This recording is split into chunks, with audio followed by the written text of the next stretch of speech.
Now live on the Red Pill Diaries. I'm your host, Rashid, and I'd like to thank each and every one of you for joining me on the most powerful platform for truth, bar none, on God's green earth. This is your platform for education, elevation, and edification. And without further ado, I'd like to welcome back to the platform E. Michael Jones. How's it going today, sir? Good, Rashid. Good to be here.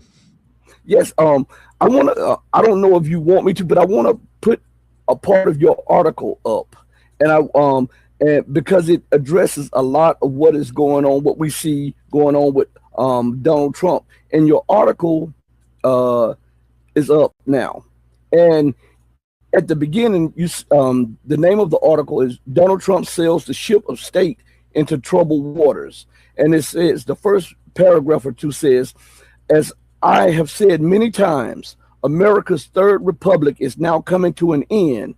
I have also said many times that God has anointed Donald Trump to bring an end to the American empire." Could you elaborate on that? We see it happening in real time, but sometimes seeing it is not believing it for some people. Yeah, this is, I'm talking about God as the being who is in charge of human history. God created space, he created time, he has never left go of that creation. He has guided this creation from the beginning to this moment in time. Now, when you say God's in charge, the first thing people will say to you is, well, what about evil? Are you saying God commits evil? Shame on you. And then you have the dilemma. Either God cannot stop evil, in which to him, and they're scared. And he's giving them a hard time, and suddenly he reveals himself to his brothers, and there's this moment where he says, the evil you intended to do to me has been turned by God's power into good. That's what God does in human history. He can take wicked intentions, wicked actions, and turn them into good, and I'm saying that's what he's doing with Donald Trump, in spite of what Donald Trump intends here. Mm-hmm. There were a lot of people saying that Donald Trump has declared himself to be the Messiah, and those around him have declared him to be the Messiah. And Donald himself said that he's not a religious man and that he doesn't believe that he's going to heaven. And at the same time, he's saying that he's fighting a crusade around the world. How can you square those words that he's saying, because all of them seem to be diametrically opposed to the truth? Right. I'm not saying he understands God's will. I'm not saying he's docile to God's will. He is the head of the most powerful country in the world, the American empire, and he's pursuing his own desire. Incorrigible when they not only did not listen to the prophets, when they killed the prophets and perdured in sin. Is God going to let that go? No. He's going to give them a chance. The world is in that position. No one else has ever been in that position. But but over the past, what would you say, couple months, we have seen a dramatic change in world history. From the moment where Israel could kill everyone in Gaza, destroy that place with impunity, to the point where now Tel Aviv looks like Gaza. Mm-hmm. I see God's hand in this. Mm-hmm.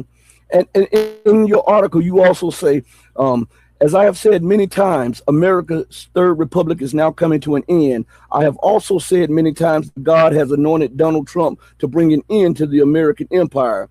The Holocaust narrative was the foundation myth of the third republic, but its fundamental institution was the United Nations, whose a most fundamental principle was the rule of law, known as international law, or more recently under the iteration known as the International Rules-Based Order. In a dramatic speech before the World Economic Forum in Davos, Switzerland, Canadian Prime Minister Mark Carney announced the end of that era by exposing the international... Because there was a conflict that we could not resolve here. Okay, the Civil War, when the Republic ends, certain things do not pass. Alienated those people, and now they're a hostile border. But let's get to the heart of the matter here. It's all this rules-based order, okay, yeah, law, international law, comes down to keeping the sea lanes open. Remember, he mentioned that. in that little speech. Sea lanes are no longer open.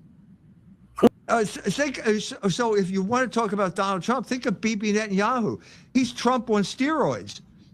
Everything Netanyahu does brings Israel closer to extinction.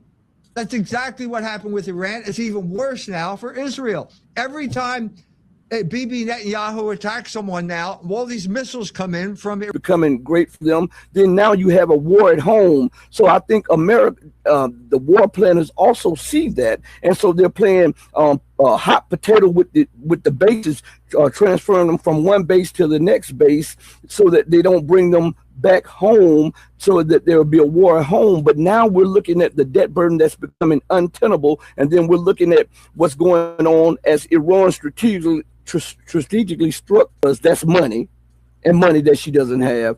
And do we see civil insurrection and civil war within her borders when they come home? I think that the crucial moment is going to come when they reinstitute the draft. Liberation from the hand of God. On that note, I want to thank you for joining me, Mr. Jones. We got to bring you back on here. As I said, we have to bring you back. I love the fire. I love the passion. Thank you so much. Thank you, Rashid. I'll send you the video in a few minutes. Good. Salam.